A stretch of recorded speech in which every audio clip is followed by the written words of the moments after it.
The Murder of Tammy Vincent, 1979. Narration only. Tonight, we examine one of the most unsettling, unsolved murders connected to the underground adult industry of the 1970s. A young girl, only 16 years old. A secret world of illegal photography. A pending testimony. And a brutal execution meant to erase her completely. This is the story of Tammy Vincent, a teenager whose death was so violent, investigators believe her killers wanted to send a message. Nearly 50 years later, that message still echoes.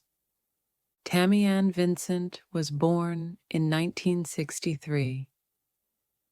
By the age of 16, her life had already taken difficult turns. Like many runaway teens of the 1970s, she became vulnerable to exploitative adults, drifting between homes, odd jobs, and dangerous environments.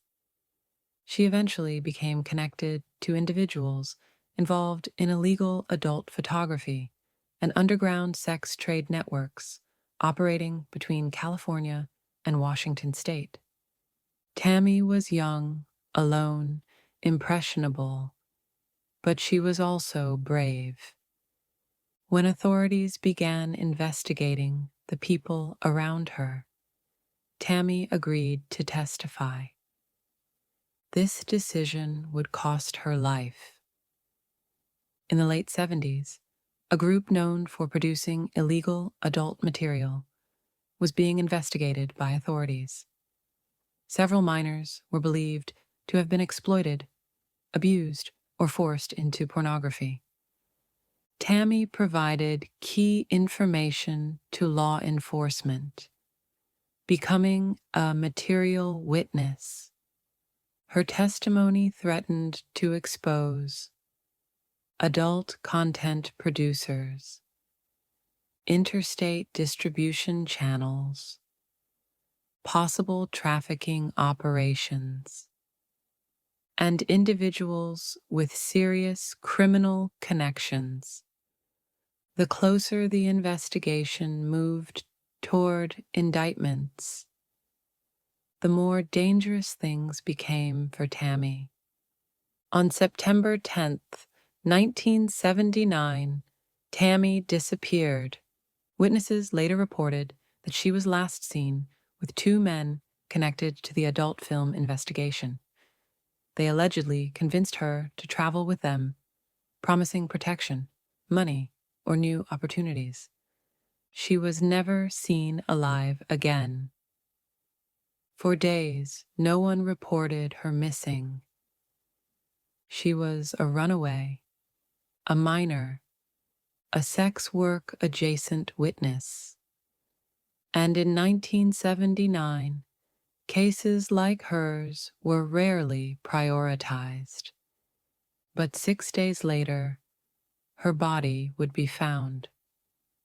On September 16th, 1979, firefighters in Tukwila, Washington, responded to a call about a brush fire near a remote dirt road. Inside the burned area, they found the body of a young woman. She had been bound, beaten, stabbed, and burned so severely that identification was initially impossible. Investigators believed the killer intended to destroy evidence, not only the body, but the victim's identity. Dental work eventually confirmed the remains belonged to 16-year-old Tammy Vincent. Detectives from Washington and California immediately suspected that Tammy had been killed to prevent her testimony. Clues included the timing, days before she was expected to testify, the presence of binding, the remote location, the brutality, and the attempt to burn her body.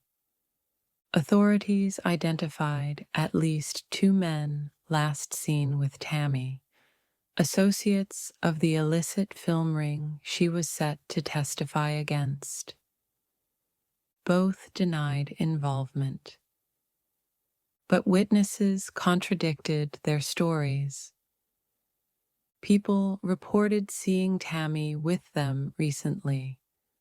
Some claimed to have overheard threats directed at her. But physical evidence was limited, and the men had alibis that were difficult to disprove. Because Tammy had been burned, forensic technology of the 1970s couldn't recover DNA or trace evidence.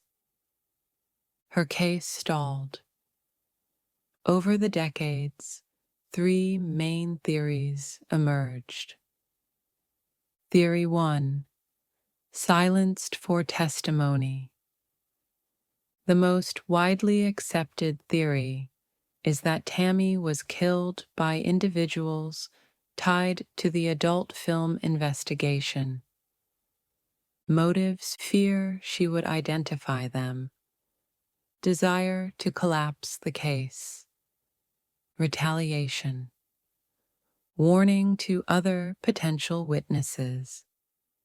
This theory is strongly supported by timing and witness accounts. Theory 2: trafficking retaliation. Some detectives and advocates believe Tammy was targeted by people operating in interstate trafficking, not just illegal adult films. They argue her attackers wanted to keep operations secret, prevent law enforcement infiltration, punish defectors. The method: beatings, stabbing, burning, suggests a message killing. Theory 3: personal conflict, unrelated violence. A minority view suggests Tammy may have been targeted by someone she knew personally. However, nothing supports this strongly. Her death fits patterns of witness silencing common in 1970s exploitation networks. Several factors allowed Tammy's killers to escape justice. Limited forensic technology in 1979. Burning of the body, destroying evidence. Witnesses afraid to come forward. Interstate jurisdiction issues. Low prioritization of crimes involving runaway or sex work involved youth. Her story became one of countless cases where vulnerable girls slipped through the cracks of the system. Cold case detectives periodically revisit the case, but no arrests have ever been made. Tammy remains silenced. Tammy Vincent was 16, a child. She stepped forward to help investigators take down a criminal network, and for that, she paid the ultimate price. Her case highlights a harsh truth. When marginalized people come forward, their courage often puts them in even greater danger. Today, advocates for sex workers and exploited youth use Tammy's story as a reminder. Every life is worth protecting. Every witness deserves safety, and no victim should be forgotten. Nearly 50 years later, Tammy's killers have still not been brought to justice. But by telling her story, we ensure that her voice is finally heard. If you have information about this case, contact Tukwila Police, Cold Case Unit,